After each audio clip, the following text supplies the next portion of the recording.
everyone. My name is Bilal, and today let me start with telling you a recent incident that happened, which was you might have known about Dr. Nancy Jean Adler. She is one of the University Advisory Board members, and she was here. By the way, last week she just left yesterday. So I was in a talk where she mentioned that there are almost 10,000 research papers, journals, and articles on my favorite topic, which is leadership. And it suggests that the research on these leaderships and different styles and characteristics and traits are actually pointing out to just 5 elements of a leader. So what I'm going to do is, we all are familiar with leaders and leadership and how the leadership works. So let me start with reaching out to everyone and asking you if you can write down 2 leadership styles which you think is the best one.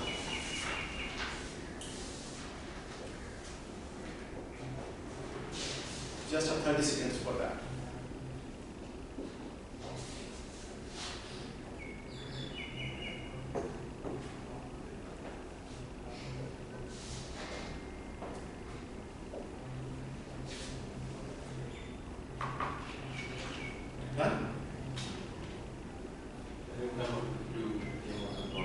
Okay, can you speak out loud? Democratic style.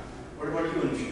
Definitely democratic, supportive, collaborative. I feel like that's our Great. So what we are getting is democratic, collaborative, and supportive.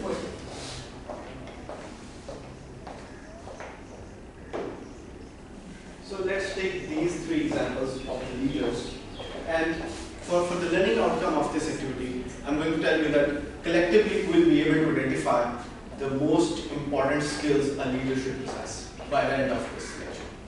So I just wanted to let you know that each and everyone sitting in this room have some particular leadership skills built in themselves. No matter what role you are performing in, no matter what office you are working for, no matter what people you have, do you have teams or not, every individual have some leadership qualities in them. Even though if a chef who is working in PDC is also possessing some leadership skills. So leadership is something which cannot be quantified, but it actually entails with each and every individual in their own capacity. So another thing I just want you to write down, to give me 2 most important examples of the skills a leader should possess. So 2 skills, everyone.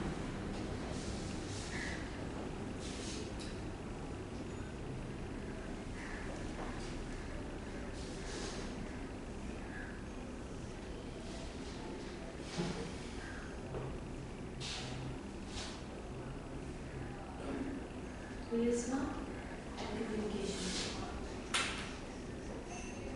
Charisma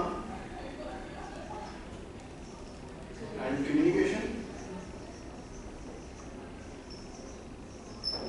Sorry for this. Thank you. Anusha. I also feel like first is allowing people to feel heard and appreciated, like how you make them feel. And So second we can write it down, listening skills, right? Yeah. A leader should be a good listener. Yeah. Is that correct? Yes. Great. And the second one is allowing them to grow, helping them grow. So give opportunities for growth.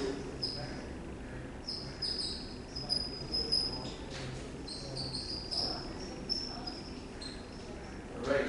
What about you, Alan? Accountability, courage, and courage. Accountability And courage. and courage. Great. So let me add some of my own skills, which I believe, not my own skills, but the skills I believe a leader should possess. It entails with a leader always should radiate positive energy among his team, among the office, among the group of people they are working with, even cross departmental teams, or whatever the setting is. So radiate positive energy, and then there is proactive attitude towards the things they want to achieve, towards the goals they want to achieve through their team or by own self. And then we have complete delegation. So I believe a leader should always completely delegate tasks to the person they are assigning without micromanaging and without sneaking into the other's business. And then there is approachability. A leader must be approachable for their teams, for the peers, for the people working below him or the above. Leaders always should lead by example. You know, it always gives you a sense of confidence that if a person who is in a leadership position is leading all the tasks by example. You know, आप कुछ करके दिखा रहे हैं अपनी team को और फिर उनसे आप expect कर रहे हैं to do it that way is actually leading by example. And the other thing is accountability, which actually reflects with what Adam said, and decisive. A leader always should be decisive. Let me come back to Dr. Nancy Adler.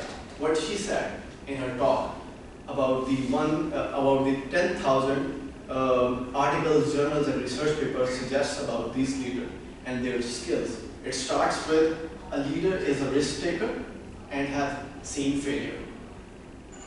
Second, a leader is a continuous learning process, and they make mistakes, they learn from it, they improve themselves, and they come up with a better thing.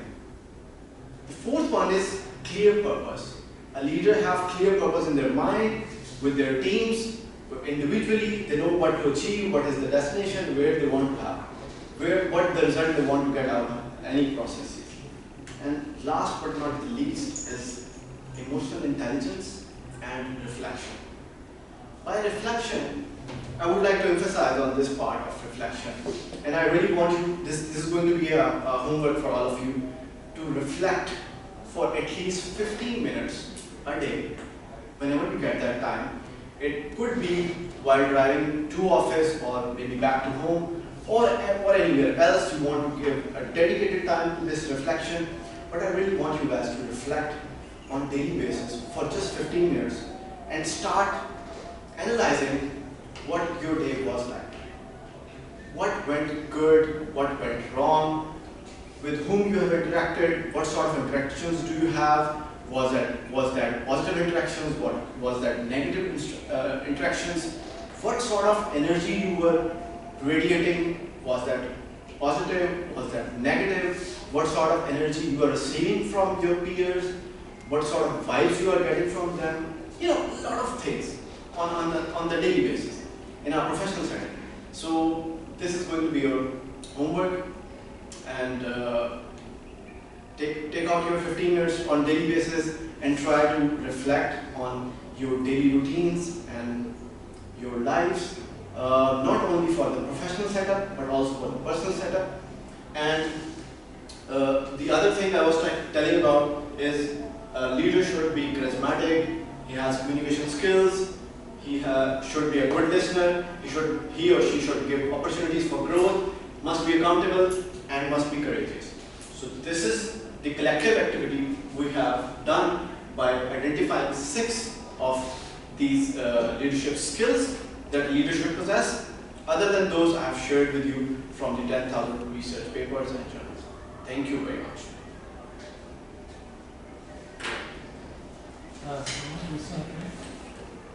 One minute. We still have a minute. Okay. I encourage you to use it. Right. So is there any questions you would like to ask about leadership or anything we have discussed so far?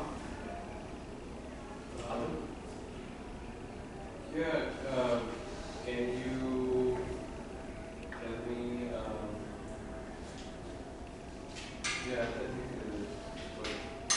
I would like to know the various leadership styles. I was not aware of that. Well, there are a lot of